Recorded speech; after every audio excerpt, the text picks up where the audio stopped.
Hey, welcome. I'm so happy you're here. I'm Dr. Ariel Hammond, and this is the Enrichment Entrepreneur, a podcast for current and aspiring entrepreneurs who are in the business of helping kids thrive. We're talking after-school programs, summer camps, tutoring, enrichment, the people and places that show up for kids outside the classroom. I'm still building right alongside you, and that's exactly why we're here, to learn, grow, and figure this out together. Let's go! I'm your host, Ariel Hammond. If this is your first time, welcome. I hope you stay and come back. So specifically today, we are going to talk about the systems and just ways of thinking that it takes to run enrichment programs at 10, 20, 30 plus program sites at a time.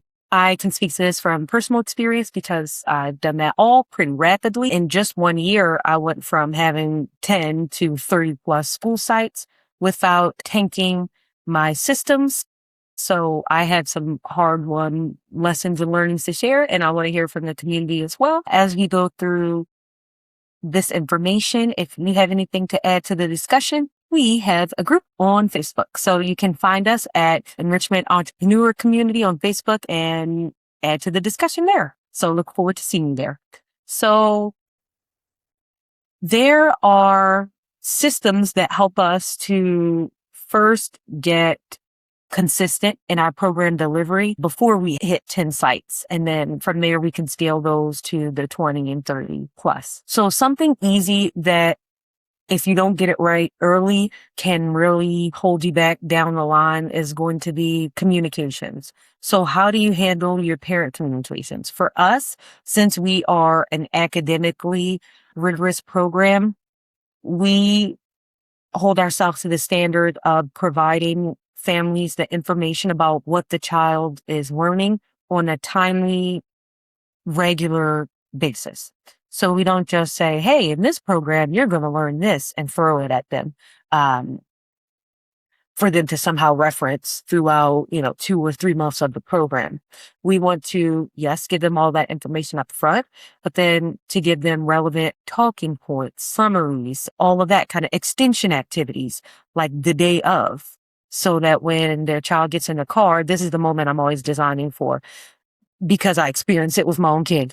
They get in the car. How was it? They're like, good. Give me more than good. Meanwhile, they're like learning all of these cool things, but if I don't know what those things are, I just get good. Or then it places the burden on me to like go dig through my emails to find where that information was provided. By that time, I would have forgotten. So our customers are very, very busy, very overscheduled families. So we need to provide them information in a timely manner.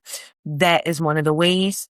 Automations. So if you have programs that you deliver over and over again, and after lesson 1, day 1, this is what you can send to families, and same thing for lesson 2 and day 2, then have those all queued up and have those running for you whenever families register. You know that after this lesson, this message goes out to families.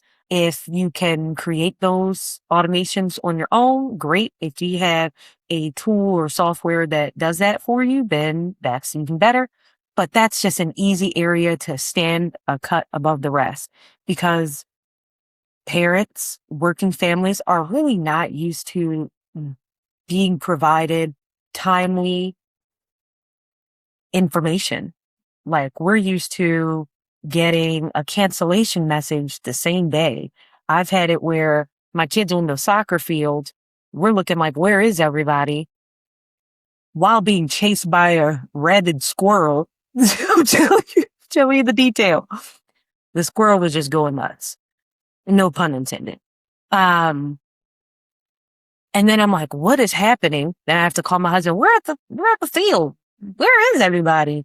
He checked his email. Oh, an hour ago, they just said, no, they're going to start an hour later. Okay, well, great. Now I can pick you up from the airport. Like just these random things that happen so last minute that feel disrespectful of the customer's time, knowing that they are so busy, that this is such an intense time in this family's uh, lives that we don't want to take those things for granted. So if we can be proactive with things that we already know before the program even launches, why not do that? Because there's always going to be something that comes up when we're working with people, where people work with people, things happen. So an instructor can get sick, or suddenly resign, go get another job, or, oh no, the school actually chose to not have school this day, or actually they updated the calendar. The district updated their calendar and we made our program schedule based on the version that they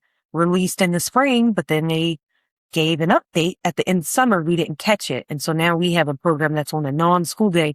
These are just like random examples off the top of my head that come up, that we really can't anticipate. So since we can't anticipate those things, let's get communication on our side. They say it takes like 4 to 5 positive interactions to offset every negative reaction. The same goes for communication with our customers. So if I have a program that's 10 lessons long and I provide these really wonderful, robust, after program messages, and I have 10 of those, I know I have those 10 plus when they register. I have a timely, accurate confirmation message with all the calendar dates and all that kind of stuff and how to prepare all the questions that people ask. I've made my confirmation message aligned with those questions. So if I have 10 of those, plus I have a wonderful confirmation message and welcome message and an end of program message and then mid program check-in message. Oh, and another tip is have a check-in message to all of your customers after the first or second lesson. For me, I find that it's most useful after the second lesson. So you don't want to wait till midway through. If you want to be certain, you can do after the first lesson, but it's like the beginning of the school year. With the new teacher in the new class, we don't know what things are going to present themselves until we get over that honeymoon period, that intro day or week. So we want to check in, give everyone a little bit of time to settle in, but catch things as early as possible so that small things don't become bigger things over time. So if I have a bucket of all of those positive, proactive, professional, polished messages that are repeatable, that I can just schedule to go out on my behalf, then that's like 14 touches of high quality parent communication in my favor. So then when I have one thing here and one thing there, they still have that overall positive perception of my program and of my business. So that is something to get figured out before you scale to a lot of different sites. I did not do that. And what ended up happening was we were spending a lot of manual time for those messages because I just knew they were powerful and I didn't want to give them up. So then I just ended up paying people to do them. And that was inefficient.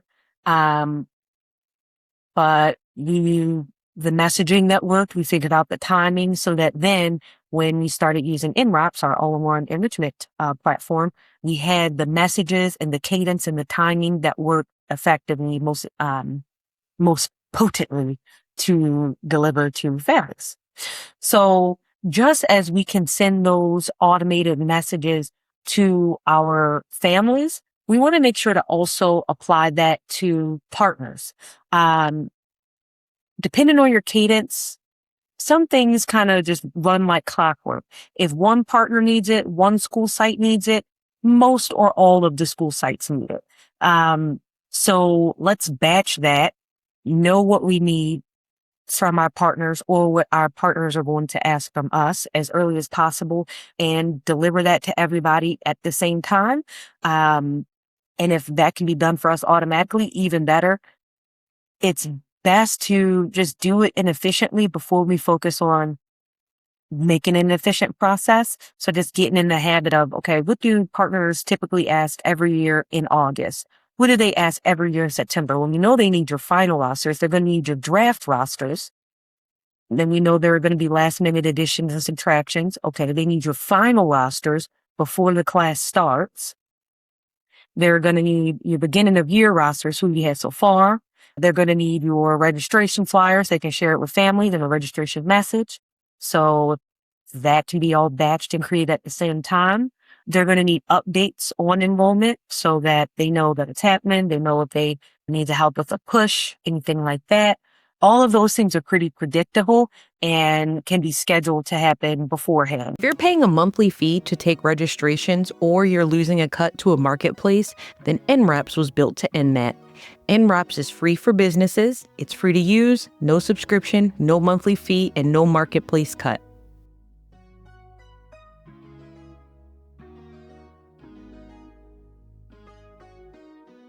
You go from landing page to live in under 5 minutes. For the family signing up, it's even faster than that.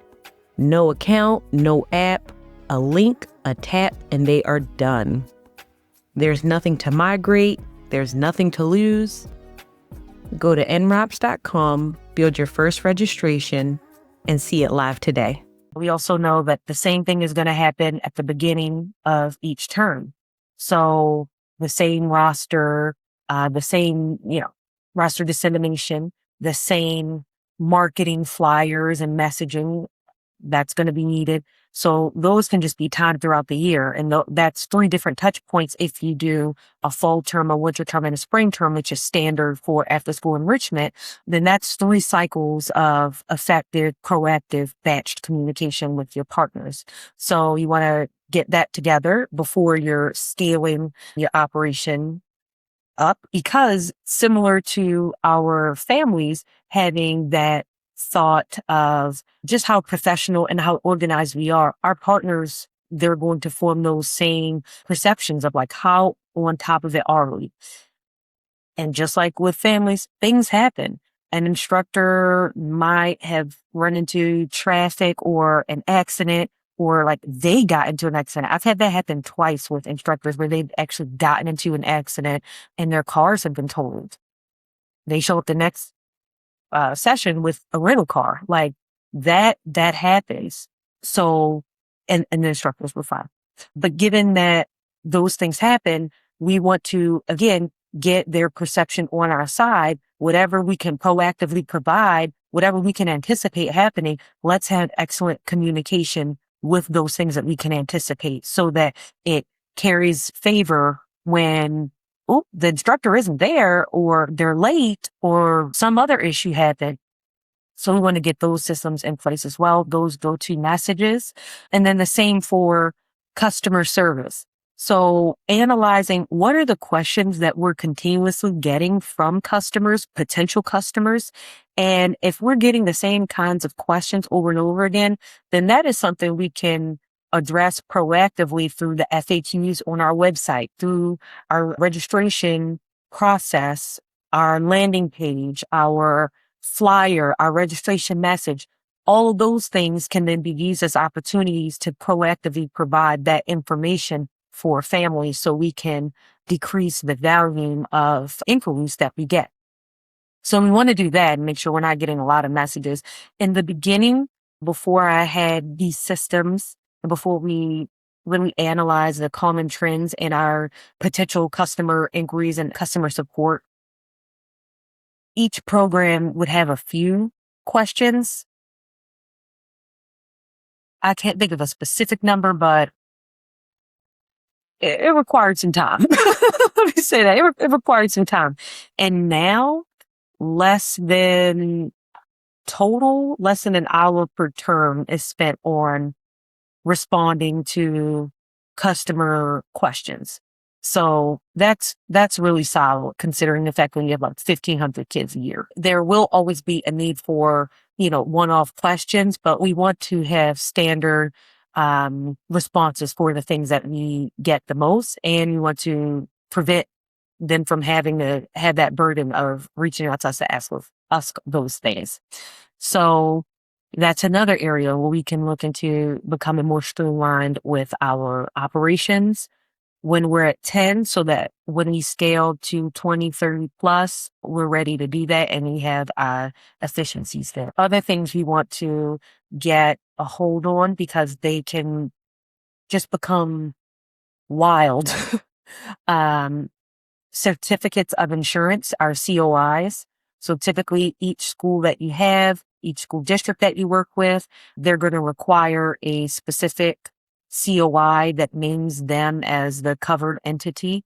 Parks and Rec, churches that you rent out, any other partner that you have, they're going to require that. You want to make sure you have that process figured out with whoever your insurer is. Ours, we got it to the point where they know at the beginning of each coverage period to give us this whole list. They'll give us 50, 60, 70 COIs with the specific insureds. Now, it works out that when you work with specific schools in a district, you typically only need the COI for that district. So that COI for a larger school district that you serve may cover like 20 of your schools. So you might not need that many, but as you scale up, quite a few, and it can slow you down as well. If you need a COI to start this program, they won't let you start or approve your facility's rent request without it, but your representative for getting your COIs, that person is not responsive. And I've had those growing pains as well. I know that we have very time sensitive needs there. So I've worked with different people at the same company. Like, who is my go-to? Who is that person where they know when I make that request, I really do need it in 48 business hours. And I make sure to make it known as well, knowing that this type of business needs turnover a bit quicker than insurers are used to. So getting your system for that, getting your go-to person who can provide quick turnover and do it accurately, because nothing's worse than you upload the COI and they didn't write it exactly as it was requested. And then you have to go back and do it all over again. That can be an entire frustrating process. So making sure that that person you're working with is quick and also accurate. And if they can become proactive, even better. If they can anticipate, hey, we're about 60, 90 days from the expiration, can you give me the updated COIs? And a lot of times, naturally, your policy reps, they'll wait until like 30 days out to provide those. But since we have a working relationship over time with ours, they know we need it before then. Like sometimes I need it 2 months in advance because I need to schedule out and book the facility's requests, and the requests can't go through without those COIs. So now that they know that, they can pull some strings to get them to us earlier than is standard for them. Same goes for background checks. Background checks take some time. So you want to make sure you have your systems in place for tracking where background checks are required, how often they are required. Is it every school year? Is it every 2, every 3? Who you want to get checked so that, say you need a sub, are you the go-to sub? Well, then you have to make sure that you are always clear. Or do you have another go-to sub? Is it the other instructor you have in that area? You want to make sure that they're also always current on their background check status with whatever school or partner that you're working with. And there may be additional steps. So not only will they have to have the background check done through whatever third party that the school or school district uses, but they may have additional steps to apply to be a volunteer, for example. Last thing you want is your team member or you to show up to the school and they have an active database that you have to like select your name from, or they cross-reference when you sign in to see if you're on the approved like volunteer registry for their organization, and then you're not. And then they don't know what to tell you. They're looking like this. They don't know. So we want to make sure we get that done as early as possible. And then that determines how early you get our hiring done, because many schools and school districts, they let us know that it takes up to 60 days for this all to process. So to get it done early. And the last thing you want is for like you to rush them because you're last minute.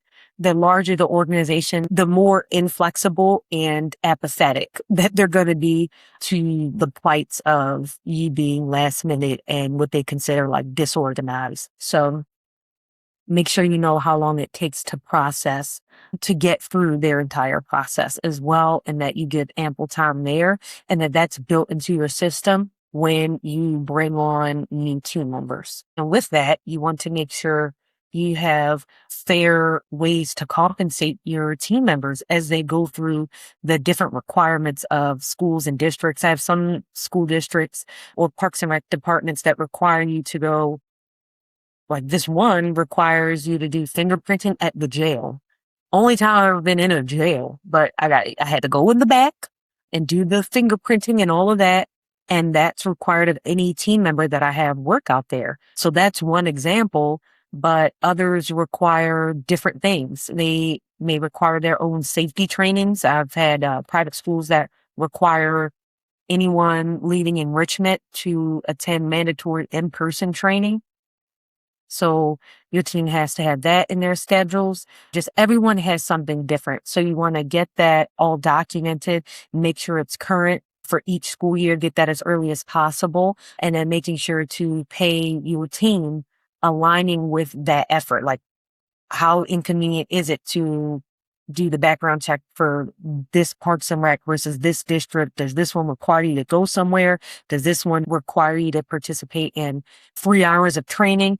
Make sure that you also have compensation that's aligned with the amount of effort, travel, inconvenience, and other fees that may be incurred by the process, because some require you to pay fingerprinting fees and things like that. So you want to make sure that's within your structure as well. And if you are doing different types of payments, billing, processing of your revenue, you want to make sure to have systems for that as well.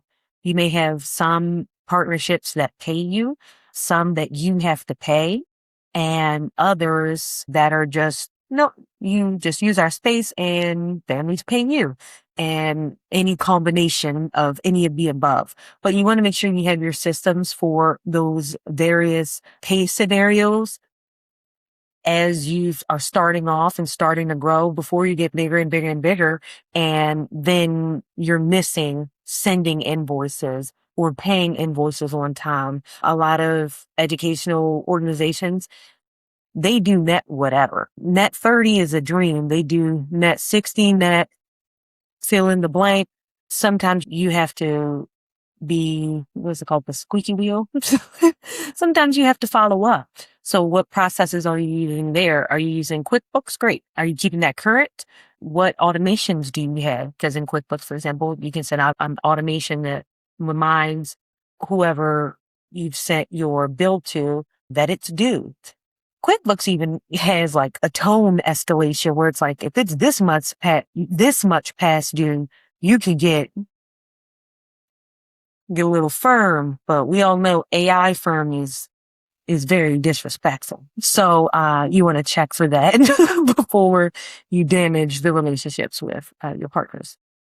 And you want to get aligned on that up front. Like, what are the processes that are ideal for you and a partner, especially if they're not used to working with a service provider like your organization? You want to make sure that you all are aligned up. Okay, when do I provide the invoice? What do you want with the invoice? And then typically when do you all pay with that type of stuff? So getting that solid when you're small sets you up for success as you scale. If anything that you are struggling with at one site, like you're just getting started, whatever you're struggling with, figure that out before you double to 2 sites. Figure that out from 2 before you double to 4, and so on, because these issues only compound over time. So we want to just figure it out when it's the most contained and then scale from that. And of course, things break at scale anyway. Something that worked when you had just 2 to 4 sites no longer works at 8 anyway,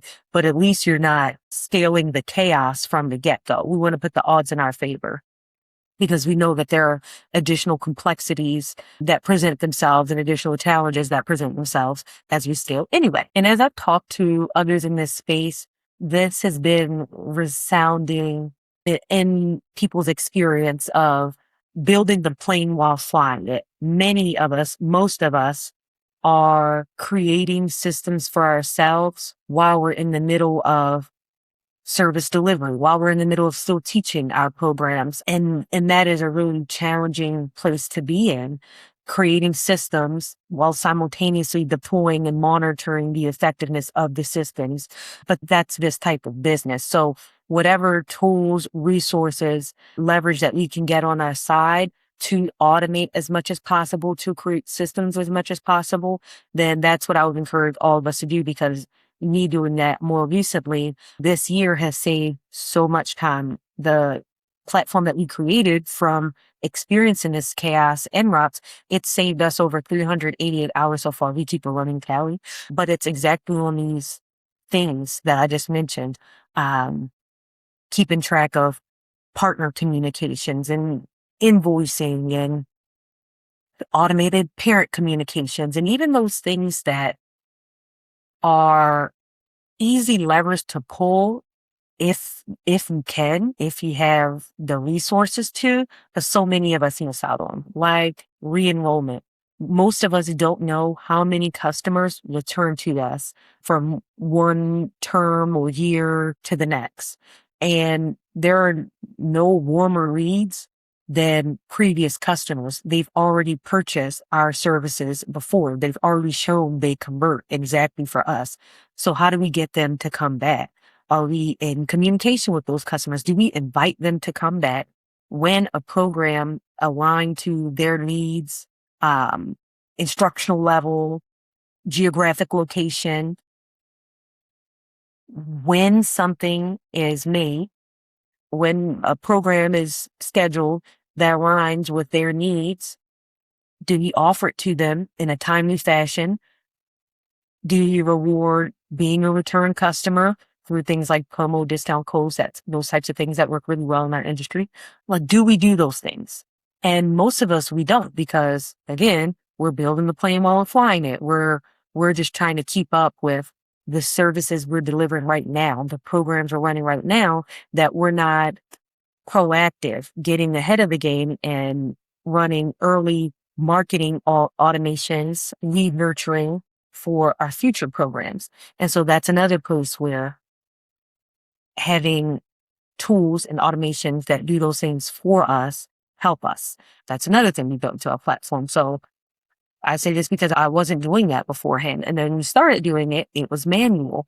And now it's another thing that's done on our behalf. So yeah, that's an easy way to lift our revenue, but we just have to know where those tools and resources are so that we can make those lifts. And if we think about just the money left on the table from not making timely and relevant re-enrollment marketing campaigns,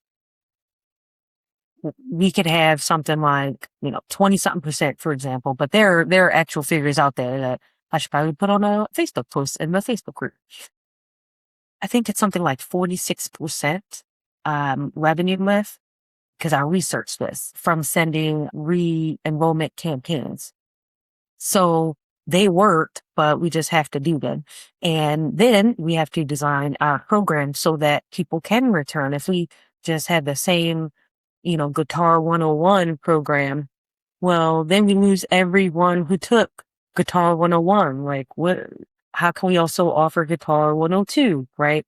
So making sure that they have a reason to return, and then making sure that we take advantage of and maximize communication with our previous customers. And then finally, something to get right before you scale, or just as you scale, is your instructor scheduling. One, creating your program schedule, that is pretty straightforward when it's just you. As soon as you start adding one or two or three other people, complexity is introduced. And once you have, 10, 15 people, it can really get out ahead of you and become such a headache to create your schedule, because you have to create your schedule based on your team's availability, their preferences for what times of day they'll teach, what types of programs they'll teach. Maybe if you have an art business, you have your fine arts trained instructors, and then you may have your more introductory level instructors. You may have those who prefer working only with teenagers to adults. You may have those who prefer working with babies on up to preschool. So where does all of that live? How do you survey everyone's availability for your upcoming term, sort that all out, and then give everyone their draft schedules? Is this working with everyone? Does this work with your availability? Make any changes that are needed? How to have that all handled without you doing it by hand, because that's what I used to do it by hand. So again, if you have automations or tools, workflows that you can use for that, if you're doing it on paper, I mean, this improvement can be made incrementally. To start with me doing it on paper, that was chaotic. My handwriting isn't even neat enough to do things on paper. So then a spreadsheet. All right. If you're doing it on paper, then move into a spreadsheet, because that is more organized and scalable and something you can pass off to another team member with time as you grow, versus you just do it on hand by paper. If you're using spreadsheets and you're finding that still takes a lot of time, how intricate the spreadsheets became over time when it was time for us to schedule our programs from the spreadsheet and our instructors, it was chaotic. So we built that functionality into NLAPS, program scheduling and instructor management and scheduling automation. So now it does it on our behalf. That's fantastic. But it can quickly become its own beast, because if you are proactive, you're going to schedule as far out as you can. So if you know that you're going to have programs for the school year, trying to schedule the whole school year up front and having your dates, that means getting your instructors scheduled for that time for the school year all up front. And so that can quickly become, a large number of programs that you're scheduling for all at once. So yes, that's another area to really get a handle on, get some systems in place for. Anything you're still doing by hand, getting that online, getting that on some spreadsheets, getting some help with that. And then if you're doing processes manually, looking for things that are ripe for automation, trying your hand at different tools that you have available to yourself on the market, like GPT or Claude, that can help you run things on your behalf. So we will actually talk about that in an episode coming up soon. We are going to have a small business AI automations expert give us advice and where to start when we want to get some leverage, get above things, these things that we continue to do by hand over and over and over again. That's how can we have our AI tools that many of us are already paying for help lighten our workload. So yeah, we will have that guest in the very near future. And those are my tips for now. If you have any more to add to the discussion, join us on our Facebook group at the Enrichment Entrepreneur. And I will see you all next week. Bye. And that's a wrap. Know someone who needs to hear this episode? Share it, because Sharing is caring. if this episode earned it, give us all the stars in a review on whatever platform you're listening on, because it helps other enrichment entrepreneurs find this show. Until next time, keep learning, keep building.